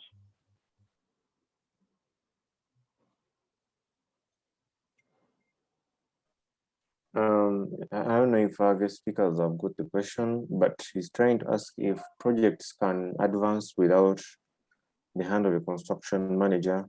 He just wants a little insight on that. Yes, and let me get more questions through so that we can have one comprehensive presentation for just answering questions. Opua Sarah, you can unmute and ask your question, please.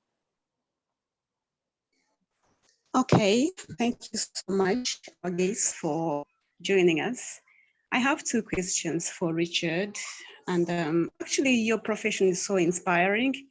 Being a construction manager and yet, raising to the ranks of being a quant surveyor. That is so inspiring, especially to us, the students. Well, I have two questions. How were you able to, gain all the skills of quantity surveyor? You are a construction manager. How are you able to gain all the skills of QAs to the ranks of being a quantity surveyor? Can you guide us with the students? We thought actually our profession just in line with construction management, unrelated construction management, but not really going to QA. So what are those skills, and in what time frame did you learn the skills of quant survey? Then secondly, Richard again, we heard about Chandra, it's winding up, something like that. I read this in the press. Can you guide us students the students, some of the students who are actually passionately studying to join to serve the country through Yundra, and yet it is going to be wound. Can you guide us, and what do you take on this? Thank you. Yes, thank you, Opua Sarah, for that query. You'll get feedback from Mr. Richard. Umpire Catherine, you can ask your question, please.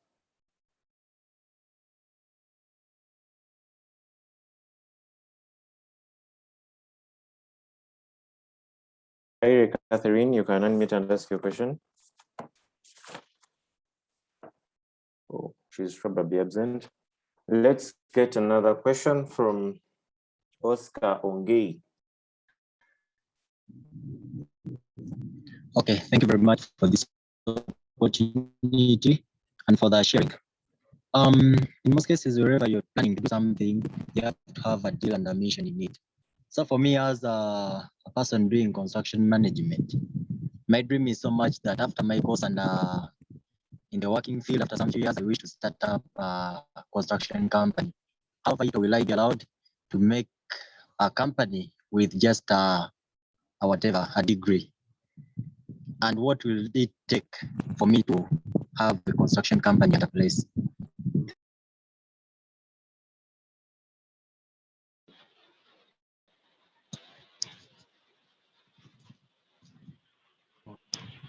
Okay, thank you. You can mute now. Let me hope guest speakers may be taking note of the questions, or the president or anyone.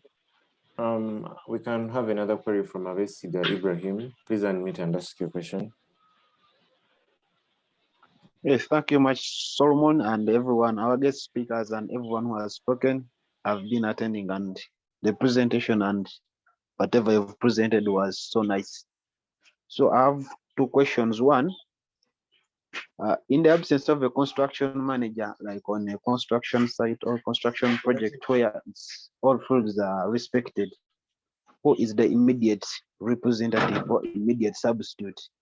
Let's say in terms of land economists, quasi surveyors, and the rest, who immediately substitutes the construction manager in his absence? Then two, what should our legislators, let's say presidents at the school level, at the university level, the people in the parliament, and any other person who are in leadership do to improve the scene and the awareness of construction management? Because it looks like the course is interesting, what people should do is interesting, but it's quite solo that people are not adapting to the course. Thank you. Yes, thank you, Avesiga Ibrahim. And the last query will be coming from Abasa God. I see you can unmute and ask your question, please. Thank you, everyone. Thank you, the speakers we have. So my question is about this stuff of, transferring the construction projects of the government, the major government institutions like schools and hospitals, to the Chinese companies, I mean to the UPDF. Then there is other information about giving those projects to Chinese. So literally meaning the local companies are left hanging. So for us who are finishing campus, the graduates, first of all, we are unable to join the UPDF, and we are unable to join the Chinese companies. So meaning we are left to join the local companies, and after all, these companies do not have the projects to work on, the major projects, I can say. So what do you say about this? For example, this Musime Richard, who is in Yonola, what do you say about it? Because we are left behind, and the construction is growing, like we are many. Thank you.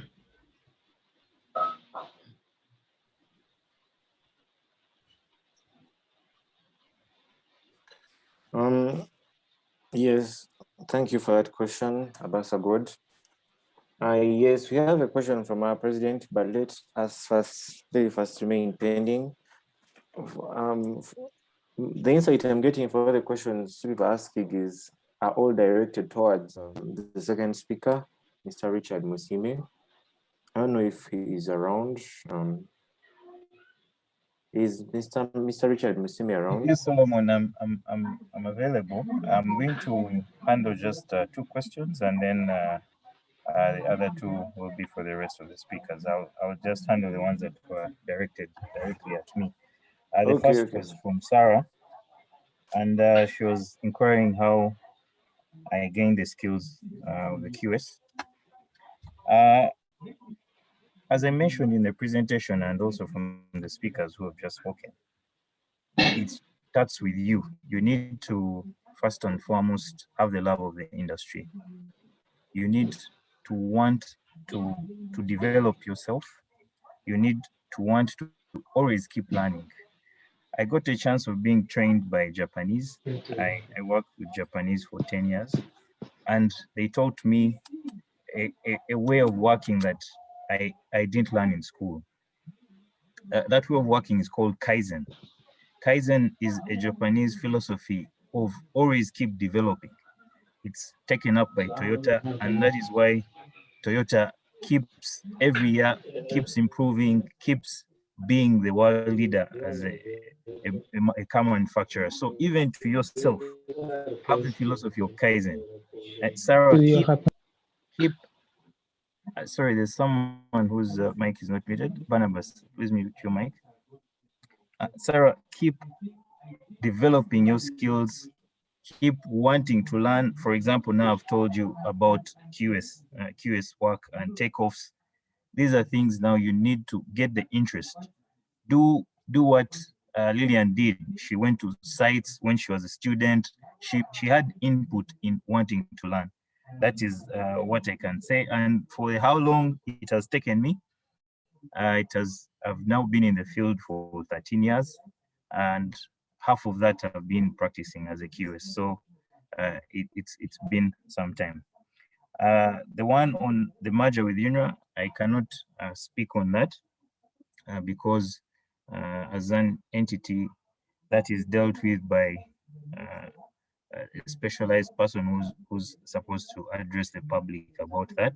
However, all I can say is just don't believe everything you read in the newspapers. And then I want to mention to Sempira, who really sounded very, very down. Please don't give up. As I mentioned to you, CM was the best thing that ever happened to me in my life. And as you're going to notice when you get out into the field, do not be taken up by the fact that there are no new entrants. No, CM is now being offered at master's level. It shows you that the specialization that you have is that advanced that it actually is a master's course in its own self. It is a very refined profession that is way ahead of our time. As Lillian noted and the other speaker noted, you find when guys come from Europe, from UK, they're actually looking for CMs. You'll see in job adverts, they're just talking about construction managers, because it is very clear for professionals in the field who are exposed internationally know what a CM is. So don't give up, my man. Eh? Lastly, to Abasa. So the transfer of projects to the Army, as I mentioned earlier, this as an employee of as a public servant, I can't comment on this. And all I can say is just don't believe everything you read in the papers. Sometimes they are not as they seem. And about the Chinese in the industry, yes, our industry, our construction industry, same everywhere, same in Kenya, same in Tanzania. There is a massive circulation of Chinese contractors, but that doesn't mean that you can't work with them. I don't know why you think you can't get employment with a Chinese contractor. There is a lot of employment there, and believe me,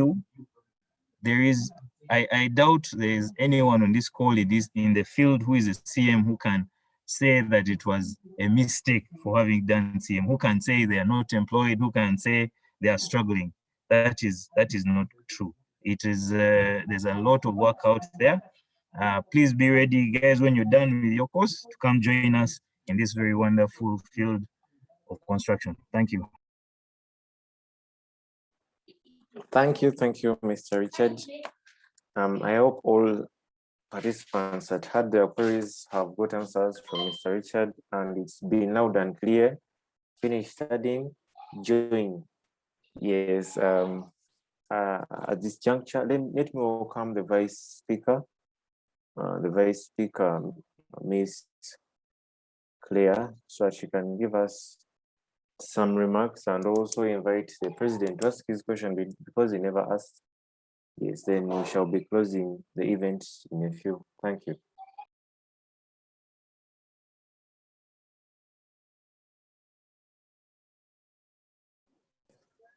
Solomon, maybe just before the Vice President comes in, I had noted some two questions that I also wanted to.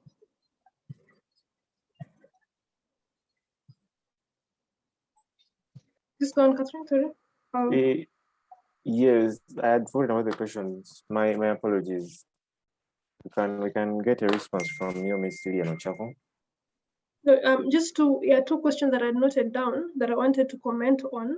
Is there's a question on can projects progress without a construction manager? If you're talking about possibility, yes, they can. However, without a construction manager or a project manager, you're exposing yourself to a lot of risks. because you do not have that oversight role across the different disciplines. So yes, it can progress, but there are a lot of risks and challenges that are bound to be encountered.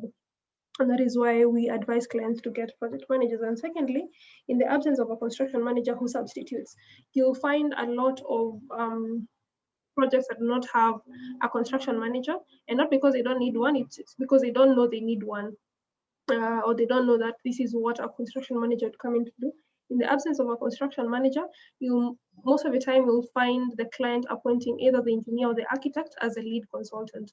And as a lead consultant, the lead consultant would step in to carry out a number of these monitoring roles on the project. Yes, and I think I'd want to challenge us on this question on Chinese companies. I agree with Richard that you can get employed anywhere, even with the Chinese. And one thing that I also want to challenge us on is that the same capabilities that the Chinese have, we also have. So let us factor ourselves, especially as construction managers, on equal ground, on a level playing field. So let's not go out there thinking that we might be lesser than the Chinese, but we go out there knowing that this is my strength and this is what I bring to the table as a construction manager. And I can easily work with the Chinese and we'll work together because I bring in one set of skills and they bring in another set of skills. So that was my contribution to the questions. Thank you. Over to you, the Vice President. Thank you for answering some of these queries. Actually, I'd forgotten. Thank you for the reminder. So I'm taking this opportunity to. Solomon, there are still two questions unanswered. One is from Oscar, one is from Ibrahim. I don't know whether Mr. Katongole is still on the call to take those two. If not, I can take them on.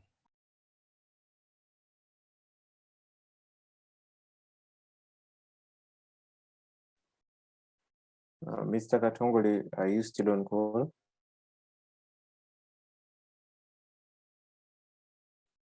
Oh.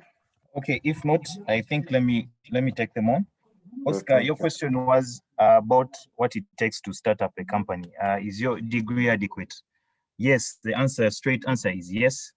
All it takes, most of these construction companies that are moving around, I don't want to use the word masquerading as construction firms, are started by guys even without degrees.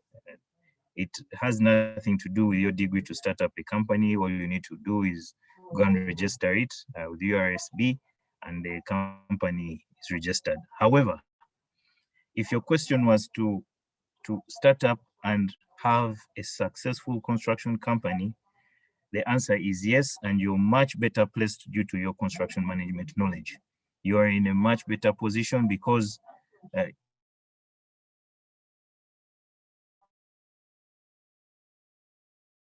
but before you go into starting up the construction company, I would advise that you first get some bit of field experience, know what's out there, know what you really want to do, and know what your company really wants to do, then you can go into that.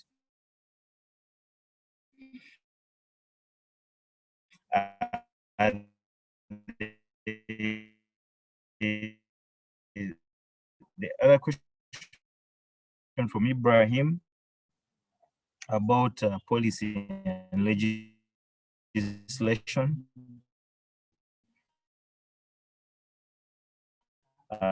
Regarding CMs, as Lillian up to, as well as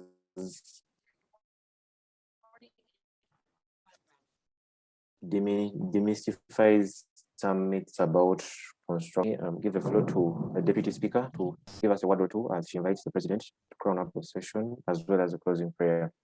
Thank you. Thank you very much, Solomon.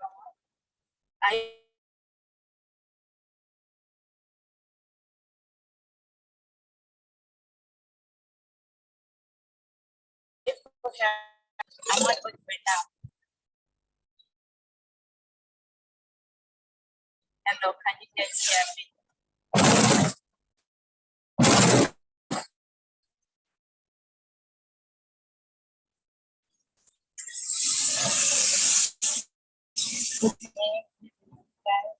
Everyone, I'm asking, can you hear me? Network is poor. Because I have a terrible network.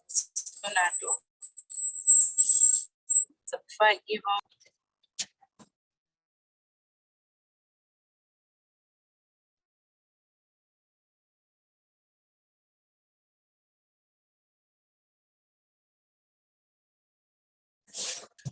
yes.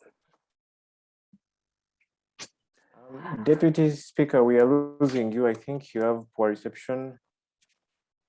That might need to be sorted out. Let us get a word from the President as we round up the session. Solomon, am I audible enough? Can you hear me? Yes.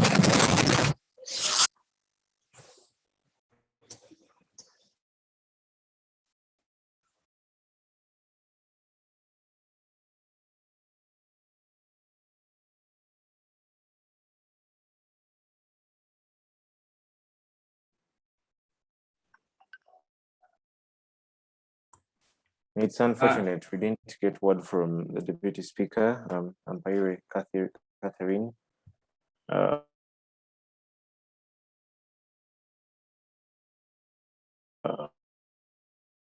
Let us get something from the President as we come up the session. Good evening, everyone. It's been a pleasure being here. But before I could give my closing remarks, I would like to ask my two questions. I also had two questions. Richard, I would like to know, I don't know if Mr. Richard is still on the call, but I would like to know, you've told us to learn these different softwares, such as Civil 3D, MS Project. Now, assuming someone has learned those softwares, what next? What should they do next? Imagine you've learned those softwares. That is my first question to Mr. Richard. Now, and my second question goes to Madame Lydiane.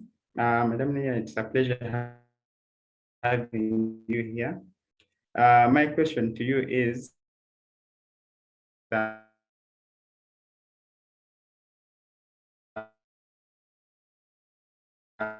association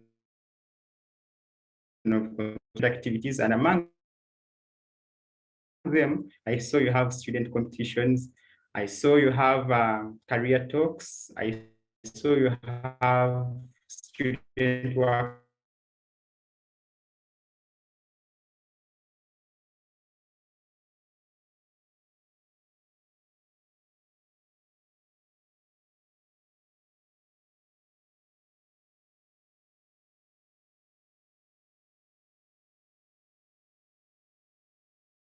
We are the future. We are the generation of tomorrow. So we invest a lot in student activities. And yes, thank you for actually mentioning that, because we do not just promote professionalism, excellence, and leadership in Kenya only. I'd like to collaborate in other areas.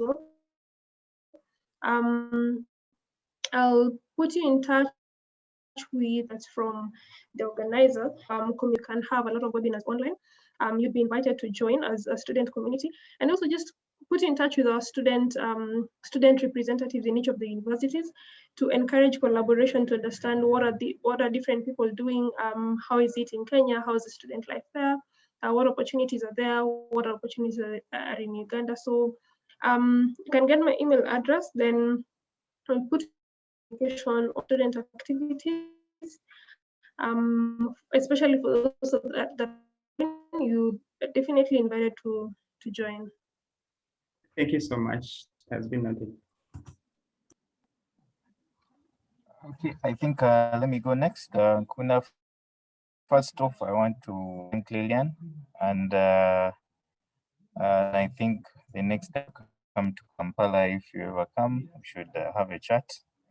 It has been really good meeting you and listening to what you have to present. And I think the students will benefit a lot from the advanced medicine in Kenya. And we shall learn from that so that we better Muhindo. I think he came to join you in one of the sessions that you had, I think, last year. So he's part of the team that we started this associate, the Construction Management Association of Uganda with. And now to Ankunda's question on the software and what next. A software is just a tool, but the application of the tool in the field, having the skill of using the tool helps you once the need of the application arises in the field. The two softwares that I've suggested, actually there are four. I've suggested MS Project, that you will need because it cuts across, it doesn't matter which sector you go into. P6, these are scheduling. When you join a contractor, when he's preparing his bid documents, you can help him prepare a schedule. This will be very useful. The other more complicated ones, which AutoCAD and AutoCivil 3D, are more for the road sector. AutoCAD can cut across volume computation of roadworks and big infrastructure projects. So the need still arises once you're in the field, and don't be so quick to think, well, I'm a student now, I don't know this, I don't know that. Mr. Richard has talked about softwares, I don't know them. No, don't worry. And once you get into the field, you will slowly, gradually learn to harness your skills in these, and there's still a long way to go. With that, I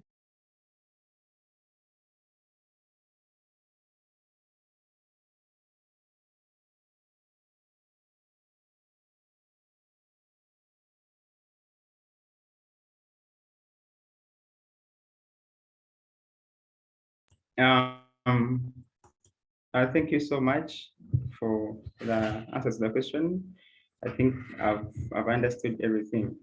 Now, to my closing remarks, I would like to thank Mr. Thank you for having shared with us here. I saw you told us many different ideas, such as learning new skills, not setting unrealistic goals. Also, you told us that we shouldn't show hunger. We are just, we should be aiming at discussion was really so fruitful, and we've got to learn so many things, such as you told us how to learn the different softwares, how they are needed in the field. You told us we should be able to go and first learn the skills. You should get into the construction and first learn the skills before we become the top managers. You really shared with us a lot, and we've really learned so much from you. And then lastly, to Madame Lillian, not only me, but everyone, I think your presentation has been awesome. We're really grateful for you having shared with us. You talked about so many things. And the most interesting thing was the challenges that you have in CM in Uganda, actually the same as the challenges that you have in Kenya. This is what interested me the most. I thought actually in Uganda, I thought Uganda, it was our problem that you people ahead. So I saw that we have the same challenges. So this calls for collaboration so that we can bring these challenges to an end. You talked about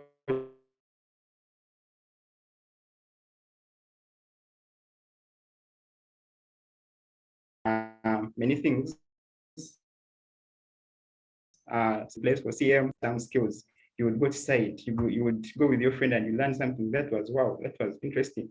I wish each one of us could pick a leaf and we don't waste our time, since us we still have the time now that we are still at campus. So thank you so much. And lastly, the last but the most important thing that I got from your speech was we need to get a mentor. This is not the first time they're telling us, but this is something that is really very important. Thank you for also emphasizing about it. And I really thank you for having offered this occasion to come with us. Then I would like to thank everybody who made this possible. I have my hardworking executive, you people, you're the best. These people have been hardworking, they've been working behind the scenes, they've been doing everything, typing the data. They have made this come for us to host this event today. I really want to thank them. Also, I'd like to thank some staff from Tan and Townsend, Mr. Alan and Gava. They're the ones who helped also to invite Madame Lydian from the Kenyan office. They were working so tirelessly to ensure that this comes to happen. I want to thank them, the staff from Tan and Townsend. I would like to thank the lecturers who were giving me references from here and there. I would like to thank them so much. Not forgetting, we have some alumni of MAC. These are people who did construction management some years ago, but when they heard that we were having this session, they decided to come and be part of us. Among them, there's Jerusha, there's Macklin, the list is endless. Gava, Habibu, the list is endless. I would like to thank them all. And then to the students community, I would like to thank all the students from right away from year one, CMs. We're having student CMs from year one, year two, and year three. They have ensured that they put in their time and they come and attend. And I hope that you've learned something from this great conversation that we have had. Otherwise, I don't want, without wasting so much time, this is all I have to say. I'm really grateful to you, everyone. Mr. Katongre, we are happy that you're here, that you shared with us. Mr. Richard, we are so grateful. Madame Lydian, thank you so much. Those are my few remarks. Thank you so much. Have a good evening.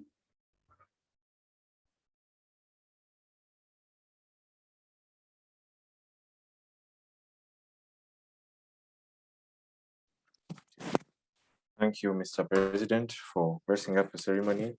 So the last item on our agenda will be a closing prayer that will be led by, since one of our participants was disturbed by a network, let's have Ineviona Dorothy to lead us in the prayer.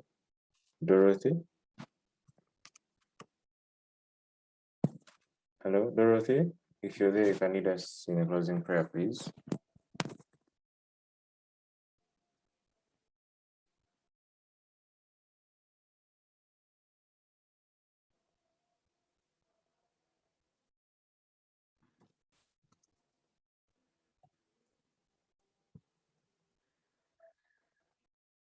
Okay, seems she's offline.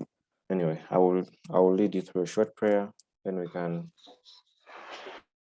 Oh, okay. Hello, everyone.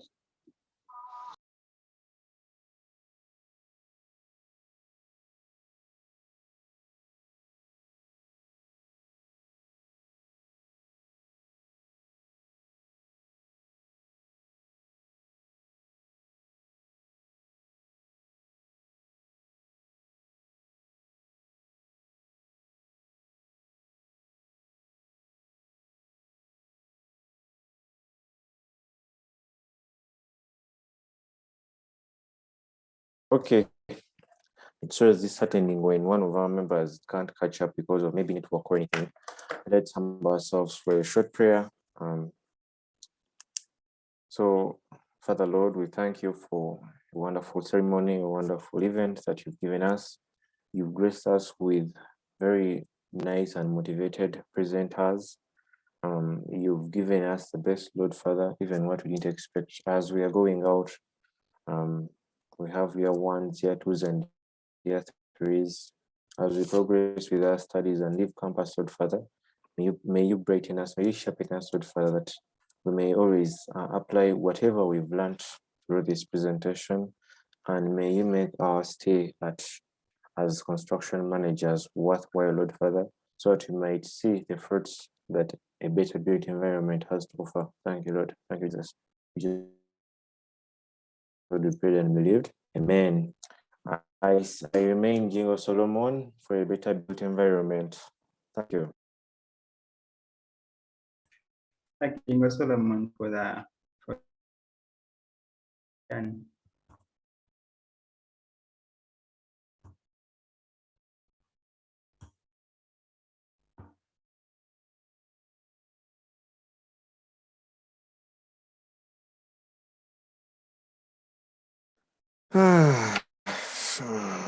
Oh, most of you have left 2020. So about that recording, I'm present. When will it be?